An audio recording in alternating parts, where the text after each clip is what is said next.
जमीयत उलमा हिंद के सदर मौलाना सैयद अरशद मदनी ने एक बार फिर RSS सरबराह मोहन भागवत से अपनी मुलाकात का तस्करा किया। बेंगलुरु में यौम जमहूरिया की मुनासबत से मुनक़दा जमीयत उलमा हिंद के इजलास से मौलाना अरशद मदनी ने खिताब किया।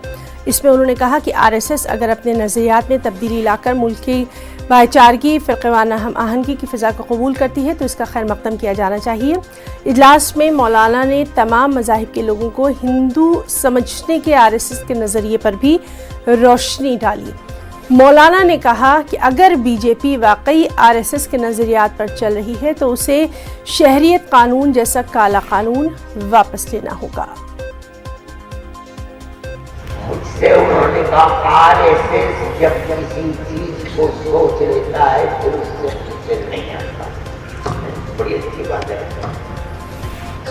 फिर उन्होंने मुझसे एक और बात कही, मैं आपको सुनाता हूँ। उन्होंने कहा लेकिन हमारा और आपका एक फर्क है बात। फरमाइए।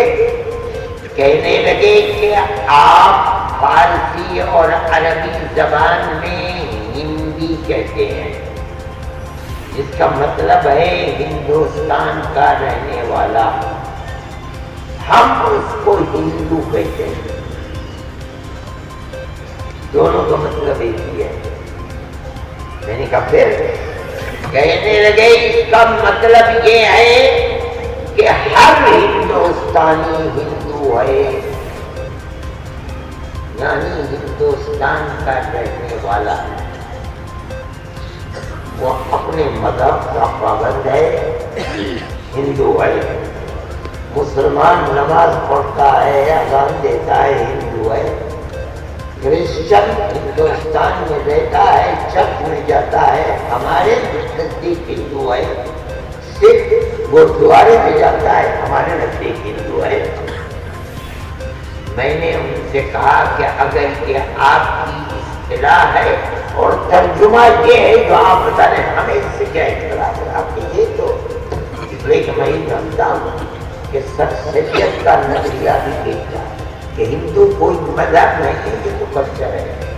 अभी जो उनकी तकरीर हैदराबाद में आई, आप लोगों ने सबने सुनी होगी, उन्होंने बड़ी मजबूती के साथ ये बात कही कि हिंदू का मतलब क्या है?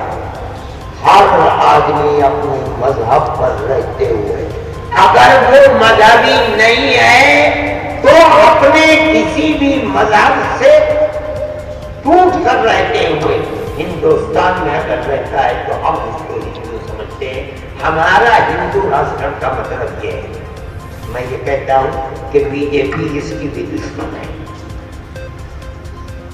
बहुत खुली हुई बात कह रहे हैं मोहन भागवत। अगर मतलब सिर्फ इतना ही है, हम क्यों उसका इख्तिलाफ करेंगे? इसलिए कि हिंदू मुस्लिम नफरत इस 70 साल के अंदर कोई नहीं जानता तो जान ले। 20,000 से ज्यादा फसादात हुए इसी नफरत की बुनियाद पर। अगर इस उखुव्वत, प्यार और मोहब्बत की फिदा को अपने नजरिए में तब्दीली लाकर RSS कबूल करती है, चश्मे मां रोशन, दिले नाशाद, हमें क्या उसके अंदर से करना पड़ेगा? अगर अमन और अमान कायम हो सकता है इसी तरह, मगर बीजेपी नहीं कर रही है। लेकिन मैं कहता हूं कि जब मोहन भागवत जी का नजरिया ये है तो मैं कहता हूं इंशाअल्लाह बीजेपी को पीछे हटना पड़ेगा। इस काले कानून को आग लगाना पड़ेगा। मुल्क के अंदर आज लाखों आदमी हिंदू और मुसलमान, मैं फिर कहता हूं कि ये मसला तन्हा मुसलमान का नहीं है। जो कहता है वो गलती पर है, इस्लाह करने। मुल्क हमारा है, दस्तूर हमारा है, अक़लियत और अक्सरियत हमारी है। हमारे आबाओ अजदाद में और अक्सरियत के आबाओ अजदाद में कोई फर्क नहीं है। अगर हिंदू भूजन है, मुसलमान भी भूजन है। अगर हिंदू राजपूत है, मुसलमान भी राजपूत है। अगर हिंदू ठाकुर है मुसलमान भी ठाकुर है, अगर हिंदू बनिया है मुसलमान भी बनिया है, अगर हिंदू ब्राह्मण है कश्मीर में मुसलमान भी ब्राह्मण है। हम तो सब एक ही बाप माँ बाप की औलाद है। ये अलग बात है किसी को इस्लाम धर्म अच्छा लगा। तो आज की ताज़ा